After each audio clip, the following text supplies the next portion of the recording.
how are your current feelings towards the presidency? Oof. Roll Trump roll. Donald Trump 2020.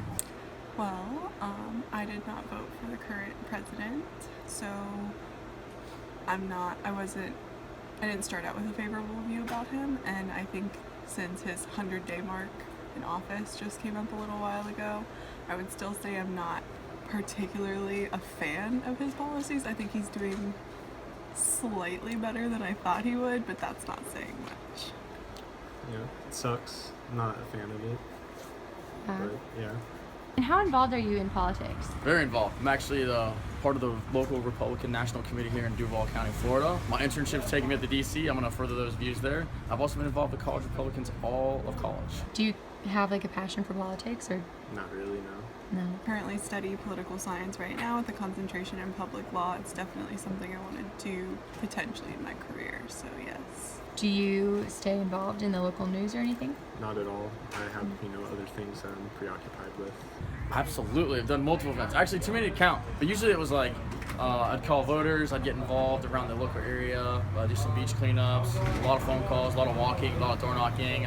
Sometimes I'd be at the front of buildings, like, hosting people in, inviting them in, giving out gift bags. Usually the first thing that I check in the morning instead of like Instagram or Facebook is like CNN, and I listen to NPR on the way to school, so yes, very much so.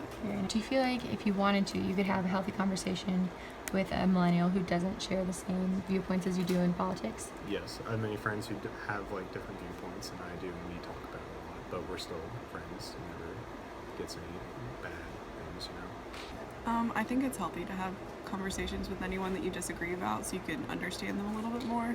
I was in college Republicans for a little while, but I am very clearly a Democrat. So I stayed in there just to kind of gain like a different view of how people understand and, view things. So I think it's always healthy to challenge your own beliefs. I think if they're mature and they can respect the fact that you share a different position, they'll be receptive. I feel like these days with millennials, if you don't agree with them, they're just going to call you racist. They're just going to say something like, oh, you're not with me, you're against me. There's no middle ground. And they might be wearing one of those things over their faces and trying to say they're against fascism, especially with Berkeley and all that stuff going on. Mm-hmm. I just feel like with millennials these days, like if they complain a lot, but most of them, like they're complaining, but they're in school and their parents are probably paying for their school. It's kind of ironic.